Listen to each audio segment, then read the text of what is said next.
Fugitive. Though the Republic has won many decisive battles against the Separatist army in the Outer Rim, the Jedi have failed to capture the elusive General Grievous. After specifically targeting members of the Jedi Council, a trap was set. But following a fierce confrontation, the droid general managed to escape to the surface of the planet Salucami. Now the chase is on, as General Kenobi leads a squadron of clone troopers and closes in on his desperate target.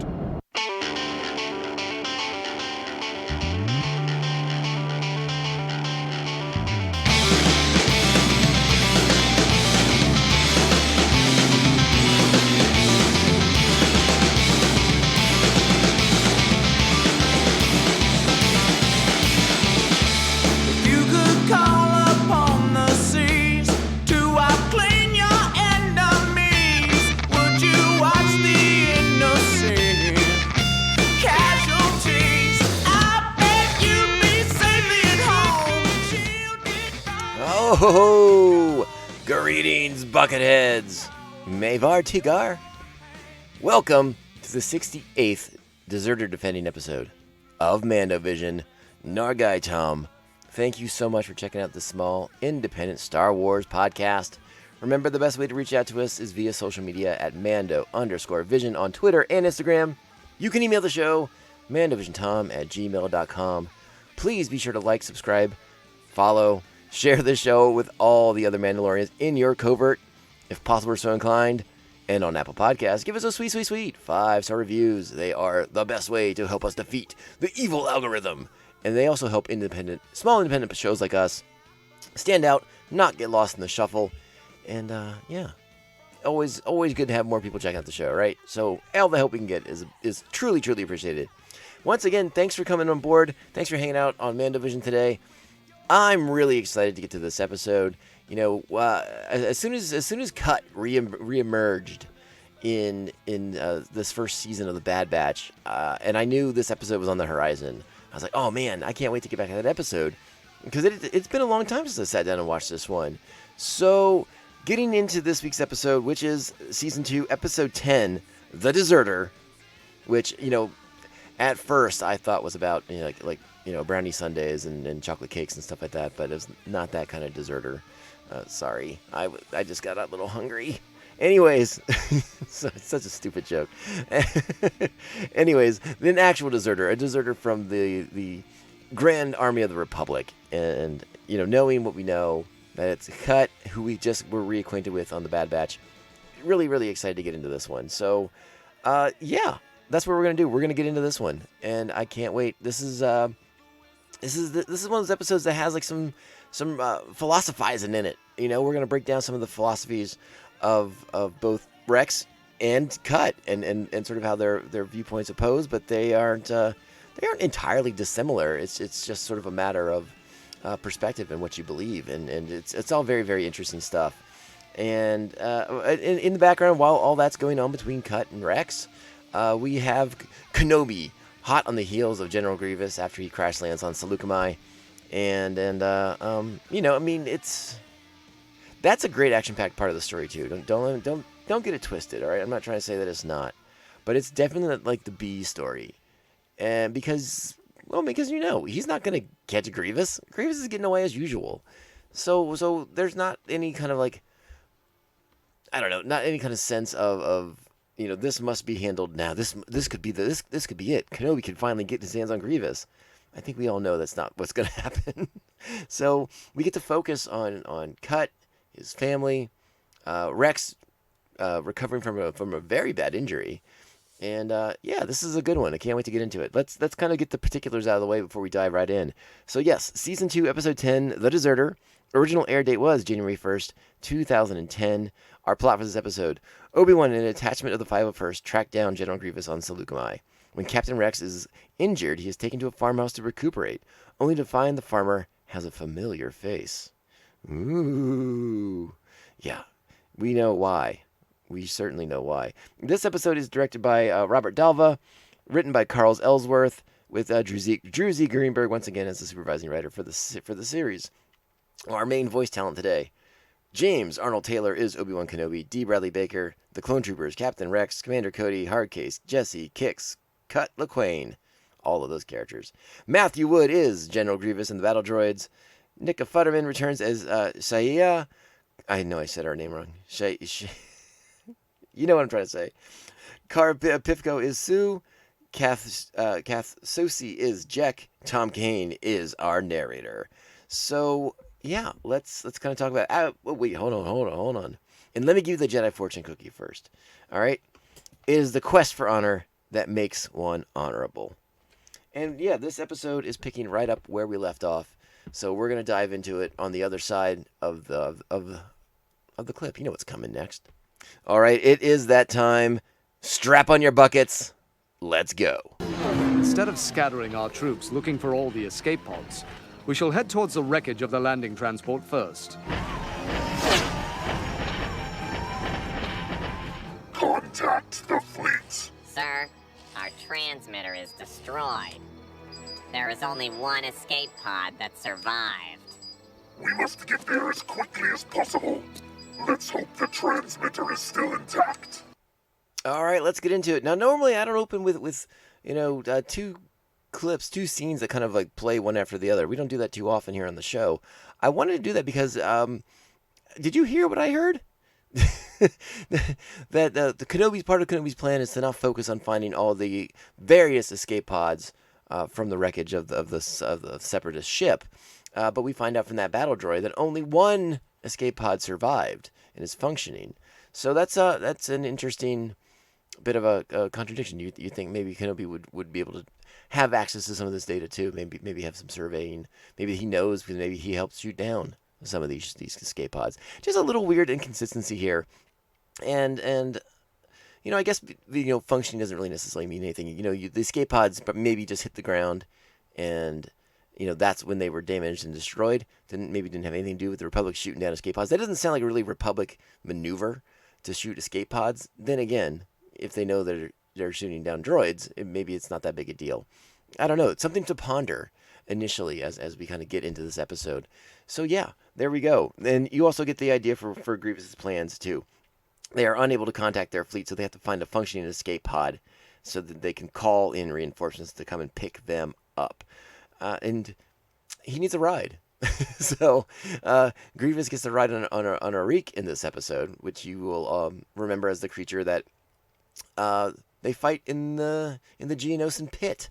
In Attack of the Clones. I'm trying to think who focused. Mostly Anakin. I think Anakin got to fight the reek the most in that episode. Or in that film, I should say. So kind of fun to get to see that, and it's an interesting image of Grievous riding around on a giant horned lizard. So is lizard the right word? I don't know if lizard is the right word, but a giant horned beast is something to see, and he's making his droids walk. And that's not good for their power systems. This is something that I don't think we've really seen just yet. The droids running out of power. They haven't been able to charge up. They're cut off from the juice. And Grievous is making them hoof it over all this territory. And it's causing their batteries to drain. And you'll hear and see them just dropping and hitting the ground and not getting back up because they have no juice left in them. So that was always something pretty interesting for the episode, I thought. All right, let's go ahead and play this scene here where Kenobi thinks he's getting the upper hand. He's going to be able to get down to Grievous and find him. This is shortly after Rex is injured by an attack from a sniper, a commander droid in sniper mode. Picks him off, shoots him right in the chest. Gruesome stuff here. But we'll kind of let that scene play into the next one too. So you'll hear it as they make a plan to help out Rex. Check it out here. First, you're gonna get the Cody and the other clones, scanning a battle droid's memory, going through its programming, and seeing what happened. Why did these escape pods all crash? What do you have? We've broken the access codes and powered up the droid's guidance system. According to his memory logs, he fired the emergency thrusters on the escape pod to avoid a mid-air collision. Collision with what? Another escape pod. There was no time to correct for the steeper glide path, which is why this droid's pod crashed. Can you pinpoint the landing zone for the other pod? I can put us within 2 to 3 clicks of it, sir. Alert the men. We've picked up the scent. That's a funny moment. The way, again, it's the B story, but it gets a lot of attention, like a lot of credit. Like somehow Kenobi was going to be able to get Grievous in the Clone Wars. I think everyone as a viewer, even if you were watching this as a little kid, I think you knew Grievous was getting away. You've seen Attack of the Clones. Or, I'm sorry, you saw Revenge of the Sith. You know that Grievous always gets away until the end when he finally doesn't. So it's interesting. And again, the philosophical aspect of this episode is what I really want to spend a lot of time focusing on, but we can't ignore Kenobi's pursuit of Grievous. So I do like it because it is well done, and it leads to some really great action sequences. Again, more Kenobi versus Grievous, that's good stuff. And it helps to sort of give more meaning and more understanding when we see the final battle between Kenobi and Grievous in episode 3. So I don't want to downplay this portion of the storyline and these action scenes and these lightsaber battles with General Grievous and Kenobi, because they are important. I just, for some reason, for me, I really enjoy the like I said, the philosophical aspects of this episode when Cut and Rex finally get together and have a little chat, and we'll really get into it there. But this is after Rex is on the ground, he's unconscious, he needs help, and the clones are going to size up his injuries. How bad? Pretty bad. I need to remove his armor to see the full extent of the damage. Those snipers might have called for backup. Unless we want to start getting picked off one by one, we should find better cover first. Wait a minute. Those critters are domesticated. Sir? I think we're on farmland. And where there's a farm, there's usually a farmer. Let's find his homestead. All right, so they're going to grab Rex and make it to the farm. We're going to check that scene out, too, in a little bit. The critters, the domesticated critters they're referring to, I want to say those are Eopes, which we've seen in, or at least a variation of the Eopes that we've seen in I believe it was in Phantom Menace when we first saw the Eopes on Tatooine. So it looks like a variation of one. I couldn't swear to it, and I wasn't able to find anything reliable that's in fact what we're looking at as this domesticated creature on farmland. So, that's okay. It's a minor detail, but it's exciting. And I should mention also, I really did like the way in which, again, the action in this episode is really, really strong and really, really great. And I love speeder bikes. I am a sucker for a good speeder bike scene.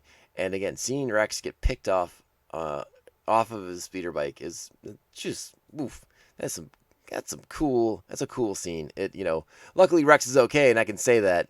Yeah, that would have been a terrible way for him to come to meet his maker. You know what I'm saying? But but really cool action in this episode. Like I said, I love the quiet talking parts of this one, but the action's still so good. It's still really top notch stuff. All right, so here now the clones are arriving at the farm, not the homestead, and they're gonna ask for permission to take care of Rex. Here we go. Easy with that weapon, ma'am. We're here as friends. State your business. Our captain's been hurt. We need... I'm no doctor, so just... We have a medic, ma'am. We just need a place to tend him overnight. Mommy, Get back inside, both of you. Oh, Mom. Look, there are some benches out back in the barn. It's the best I can do. That'll be fine, ma'am. Thank you. All right, so they're going to patch up Rex, and we'll get to the next scene there. But that's our first introduction to Shia and her children. I know I'm saying her name wrong. I apologize. Very much so. But so now we're tending to Rex. And this, it feels like this is the slow part of the story. Like this is going to be a slow side. And I have to confess that in my memories of this episode, when Rex and Cut sort of come to an understanding with one another, my recollection was always that Cut was more in the mix of the Kenobi Grievous storyline as opposed to what happens in this one. But we'll talk about that as we get there. Don't worry. All right, so Rex is off recovering. They got him squared away, patched up. We find out how close he came to getting eliminated from the Clone Wars. And let's cut back to Grievous and Kenobi's the hunt for Grievous as Kenobi finds one of the escape pods, and they're going to hopefully be able to locate the position of the other escape pod and track down Grievous. I wanted to play this one sequence here. Grievous is getting frustrated with his droids as they continue to run out of juice. I don't know. It made me laugh. Check it out. We should be there by now. We are there almost. You had better be interpreting the coordinates correctly. Oh, no. We're almost there, sir. One click out, straight ahead. All right, so the one, in case you didn't, obviously you're not watching, unless you're watching it with me. But yeah, I love how when that droid powers down, he kind of goes into that folded up position that we became very familiar in the Phantom Menace. Something I thought was really nice. Instead of just like kind of falling over sideways, he kind of goes back into his like resting position. I thought that was an interesting little thing to note. I don't know if I've seen that before in my memories. Yeah, not sure if I had seen that before. Maybe, maybe not. I mean, we've watched 2 seasons of the Clone Wars. It's possible we've seen that before. I don't quite recall, because I think this is the first time we've seen them actually just not have power. We've seen them power down. But I guess I shouldn't be too surprised that it's ultimately the same as selectively choosing to power themselves down or whatnot. Anyways, let's cut back to the farm, and we're gonna get the meeting between Rex and Cut, and we're gonna try and let that play. We're gonna let a lot of that play out because it is definitely an interesting conversation. Also, at this point too, we didn't play the scene where the children come to the barn and they see Rex, and they say in Rex's presence that, you know, they look like their dad. So that's something. So I think at that point Rex is suspicious of something. I don't think he quite suspects this, that it's a brother of his who has left the Grand Army of the Republic, because such a thing seems not very common amongst the clones. But obviously it does happen. So let's go ahead and get to that scene now. All right, so Cut has just knocked away Rex's blaster. Rex is still very injured. You can tell he's kind of holding his chest right now in the scene. But let's go ahead and start hearing the dialogue play out. Who are you? What are you doing here? You're a clone. So, I see the war has finally made its way out here. And I guess I can expect a visit from some droids soon. What's your number and rank? My name is LeQuain. Cut LeQuain. And I'm just a simple farmer. You're a deserter. Well, I like to think I'm merely exercising my freedom to choose. To choose not to kill for a living. That is not your choice to make. You swore an oath to the Republic. You have a duty. I have a duty, you're right. But it's to my family. All right, we're gonna play some more of that in a moment. This goes back to something that we've talked about between us. You know, one of my I don't know what you want to call it. It's not like a tent pole or anything like that. Like, I don't prop this show up on this philosophy, but I like exploring the idea of the clone army as a slave army, and part of the reason why the Jedi became blinded to the actions, to the dark side of the Force, because they were on the wrong path, and they were obscuring their own vision by doing something like this, by employing a slave army that was there against their choice, I want to say against their will, but it's not against their will, because they're born and bred and trained for this, but they're never given the choice. So, again, there's a lot of distinctions to be made there, but it's an interesting one to explore and to play with. And Cut is a character who embodies that distinction of someone who recognizes that as a being in the universe, in the galaxy, he has the ability to make choices for himself. And that's why I think this is a really great episode, because, Rex is all about duty and loyalty and honor, and he's not wrong either. But Cut makes very valid points about why and what he's done. And I think I like Star Wars the best when it's having these conversations. You don't always have to get to an answer. You don't always have to come to a conclusion with what you're saying, but present two sides and let people decide what they think of Cut making this choice, or Rex for kind of holding his feet to the fire for a little bit, calling him a traitor and a deserter. And it's interesting. Let's play the back half of that conversation. Does that count, or do you still plan to turn me in? Do I have a choice? Daddy, you're home! Look what I drew you, Dad! Oh, well. That's great, Jack. I see you two have met. He looks just like you, Daddy. I told them. Oh, you did, huh? I was just making our guest, Captain, what's your number? Rex. I also have a name, believe it or not. He was injured. His men brought him here. I told them he could stay just for the night. Of course he can. We never turn away those in need, do we? No, we always help anyone we can. Right. You look hungry, Rex. No, I'm fine. I'll stay here. No, you have to eat with us. Please, please, please. They're never gonna stop. Oh, those please. kids, so precocious. All right, I'll join you. Yippee!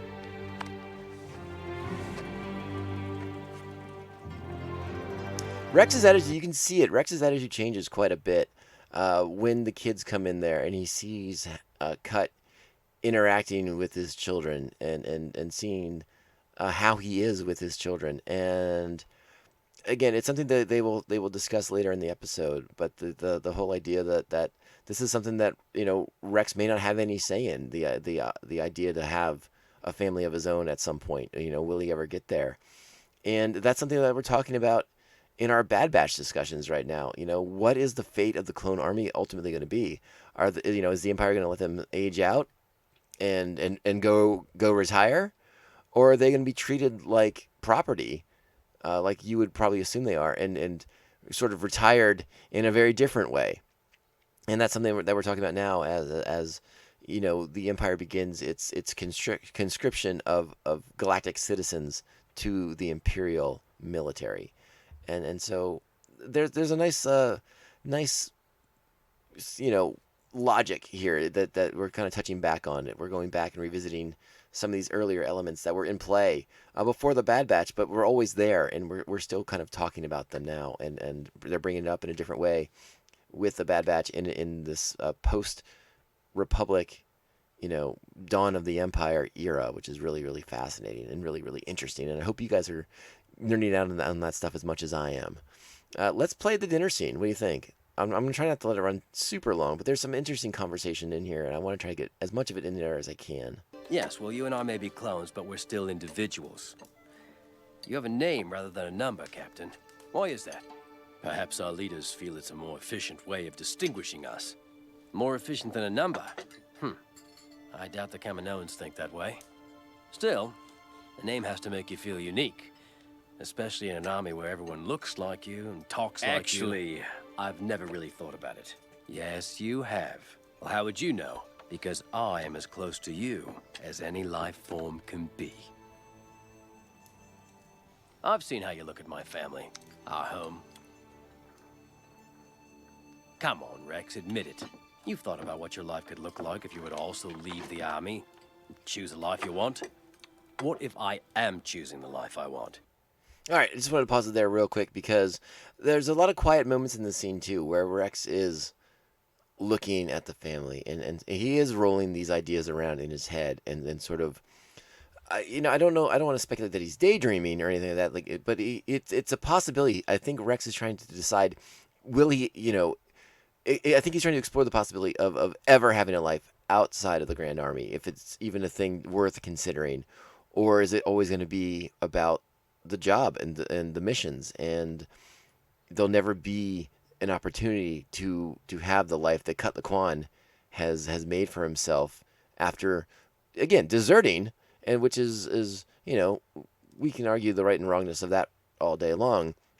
In Rex's eyes, he does view it as wrong, but he's looking at this now and he's seeing it. I think he's seen it in a little bit of a different light now, as he sees everything that Cut has gained for himself by deserting and living this life of farming down in Salucami. Let's play the rest of the chat. What if I'm staying in the army because it's meaningful to me? And how is it meaningful? Because I'm part of the most pivotal moment in the history of the Republic. If we fail, then our children and their children could be forced to live under an evil I can't well imagine. If you were to have children, of course, but that would be against the rules, wouldn't it? Isn't that what somebody programmed you to believe, Captain? No, Cut. It's simply what I believe. It doesn't matter if it's my children or other people's children. Does that meet with your approval? Perfectly. To each his own. That's what I always say. What does that mean, Daddy? It means you can do anything with your life that you want to. All right, there you go. there's a scene, and now we get back into Grievous. I'm sorry, Kenobi on the hunt for Grievous, and yeah, there's good stuff here. Again, the action stuff is really good. When we cut back to Kenobi's pursuit of Grievous, it's all interesting stuff. And like I said, my recollections of this episode are a little fuzzy, to say the least. But this conversation, the discussions that Rex and Cut have with one another, I find just endlessly fascinating. You know, they talked about it there. You know, what if Rex finds this service to be fulfilling? And there's absolutely nothing wrong with that. You know, I think every single one of us probably knows somebody who is a career military person. And it's not because it's the only thing they can do. It's because they like doing it, and they're probably really good at it. And they find it fulfilling and rewarding, and that is the most important thing. So Grievous arrives at his escape pod. It's time for him to make the phone call. Not the phone call. He's got to make the transmission that he needs to call in the fleet, because he has to get off Salucami before Kenobi's able to track him down. Kenobi and Jesse are hot in pursuit, and we're going to go back to the Luquan house for a game of Dejarik. You know, Hollow Chest, the one that we saw Chewbacca and R2-D2 playing in A New Hope. Yes, Dejarik. You know the game, you love the game. I'm trying to think if I want to play, how much of that scene I want to play, but let's go ahead and give it a go. What do you think? Good move. Very good move. So what was it? What made me decide to leave the Corps? Shortly after the Battle of Geonosis, our troop transport got caught between two separatist gunships. They fired on us with everything they had. We crashed. Most of us were either dead or severely injured. So when they started working their way through the wounded, killing us off, I knew there was no hope. I ran. It still haunts me. I'm sorry. It's the day I felt my life didn't have any meaning. Everyone I cared about, my team, was gone. I was just another expendable clone, waiting for my turn to be slaughtered in a war that made no sense to me. Can you understand that, Rex? I've been in countless battles and lost many brothers. They were my family, my home.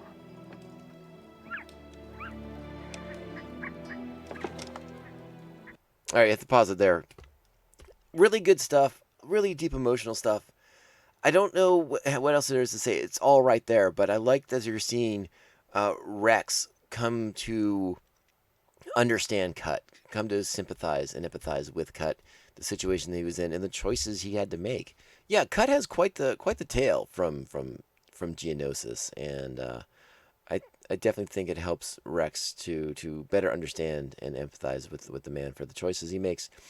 I mean, just the idea of the battle droids walking amongst like the wreckage of his ship and just picking off injured clone troopers who are probably just laying on the ground defenseless. Just not cool. It's very, very dark. Let's go ahead and check out the rest of their conversation over the hollow chest table. Dejarik. Daddy, we finished our chores. Can we go outside and play? Please? Okay, only for a few minutes. Thank you, Daddy. Come on, Jacker. And keep the house in view. We will. All right, they're going to go You're out and get into wonderful trouble. children. I know you think I'm a coward, Rex. But believe me, I'll fight to my last breath to keep them safe. And he's going to have to prove it. All right, so now here's where we get droids opening fire on Kenobi's forces. Cut's kids are out playing, and they find one of the downed escape pods. This has commando droids in it. They are inactive at the moment. They've crashed hard, and they're one of these deactivated escape pods from the shuttle wreckage that we in that first clip that we played to open the show. This is when they get activated. The kids accidentally reactivate the droids, and now they're in the fields, coming towards the house to cause major damage, and chaos will ensue. We're going to get Cut versus the commando droids. Now, we should note also that the commando droids are banged up. They're not functioning at 100% optimum levels, but it's still, there's a lot of them, and the commando droids are rather dangerous, and Rex is not, 100% himself. So they're going to defend the house, Home Alone style, well, maybe not Home Alone style, but they're gonna have to defend the farmstead from these commando droids with only a little bit of weapons. They're not heavily armed. The Laquans are not a heavily armed farming family. Meanwhile, the shuttle is there to rescue Grievous. It's there. Grievous is going to try to make his escape. You're going to get Kenobi versus Grievous, and we cut back and forth between lightsaber fight with Kenobi and Grievous, cut versus the droids, and then he gets pinned down by a beam that collapses in the house, and it's up to Rex to help defend the family while Cut is pinned down and is trying to escape from that beam that's holding him back. But eventually they are able to save the day. Rex and Cut team up together. They are able to eliminate all the battle droids, all the commando droids that are in the house. And it's great. It's a really fun, great sequence. Using the it has a great feel to it. I should just say it like that. The droids coming through the windows of the house, just sort of like they're sort of in this like automaton state, where they're just kind of doing like their base programs, like to kill kind of thing going on with them. They're not under any specific orders. No one's really controlling them. They're just kind of again reverted to their basic programming to kill Republic forces, which I guess they assumed the kids were, and they see the house there, and I guess that's Republic forces too. No real explanations given as to why they go off that way, but again, they're damaged, they're not functioning correctly, so let's just assume that is the basics of it. Here, I do want to play the clip from when Rex and Cut are getting ready to defend the house, when they're grabbing the little bit of armaments that Cut still has from his time as a clone trooper, and now his other weapon that he has as a farmer. So check this out. You can catch them in a crossfire. You take that corner. No, Captain. With respect, you're not in charge here. I can be useful, sir. You're injured. You have only one good arm. But I can fight. So can I. Rex, I need you to be the last line of defense for my family.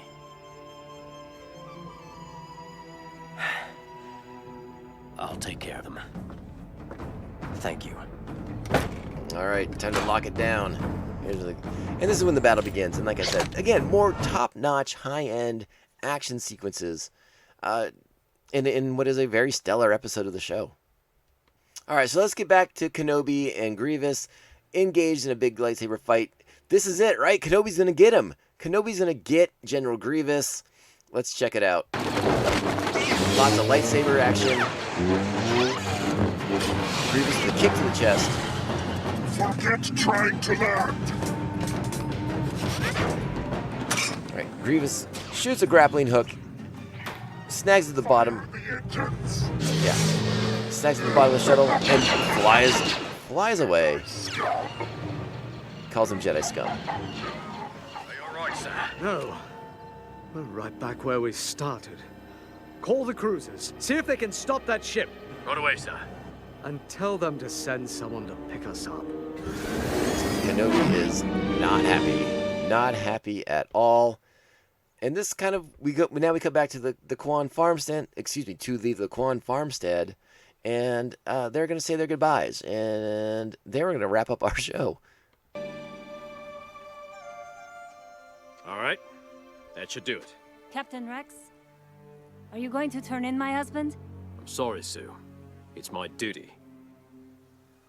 But in my condition, I probably won't remember any of this. Thank you.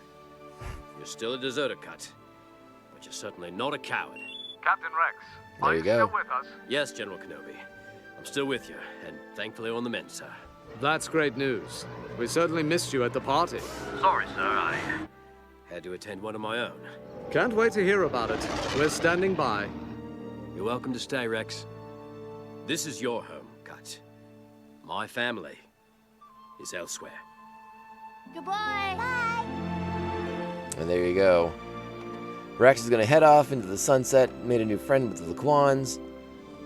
And again, we know that we'll see Cut again. And, you have to go on the assumption that Rex has very quietly told a few clones and pointed them in Cut's direction. Because I think that's something they definitely made reference to when we meet up with him again. Again, Clone Force 99 knows who he is.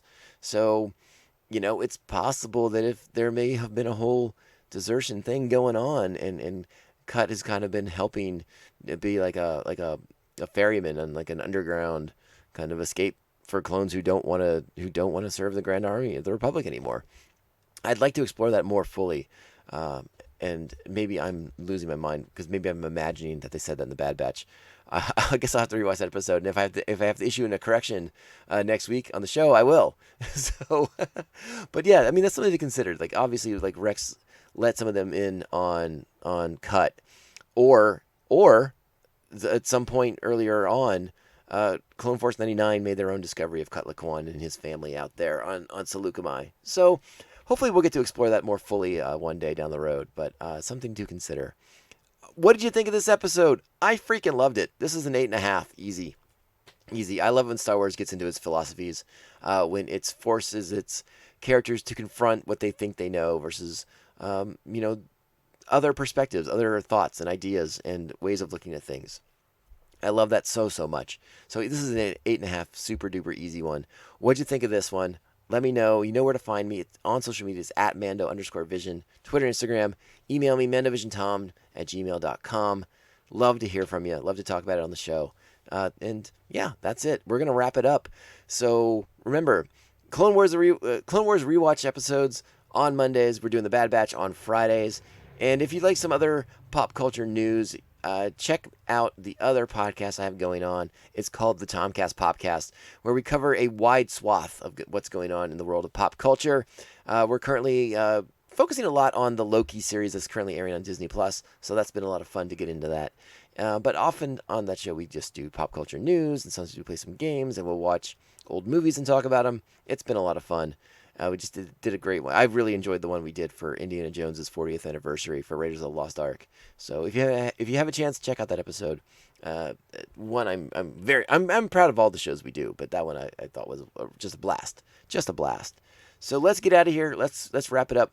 We'll be back to talk more Star Wars very, very soon because everyone loves talking about Star Wars. It's the most fun thing in the universe. All right, there's only one way this podcast can end, and this is the way.